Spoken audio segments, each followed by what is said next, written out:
What a fine day it is, isn't it, everybody?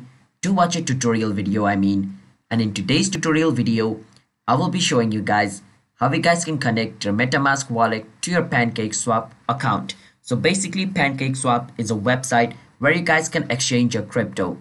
So in basic terms, let's say you have Ethereum. You can swap your Ethereum for Bitcoin or for any other crypto and vice versa. So that's how it works. And Metamask is a crypto storing wallet where you guys can store your crypto, and it's a digital wallet because crypto are not physical, so you need a digital wallet, and Metamask is one of that, and it runs on the Ethereum network. So just keep that in mind. All right, now with that said, if you guys want to connect these two, then watch the video until the end.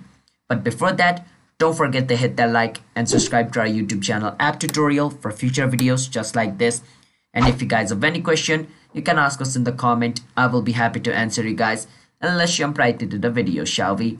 So the first step is you want to go to pancakeswap.finance, which is the official website of PancakeSwap. And once you're in this website, there's a button called Connect Wallet.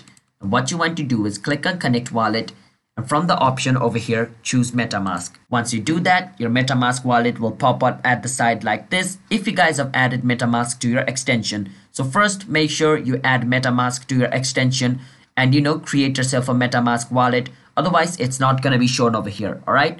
Now, with that said, hope you guys have done that. If you guys have not, we have made a video on that on our channel. Watch the video. All right. So once it pops up over here like this, choose the wallet which you want. But since I have only one, it's showing me this option only. And click on next and then click on connect, and our wallet should connect just like this. So it's that simple. Hope you guys were able to understand, and don't forget to hit the like and subscribe to our YouTube channel App Tutorial for future videos just like this, and I will see you guys in my next video. Bye bye until then.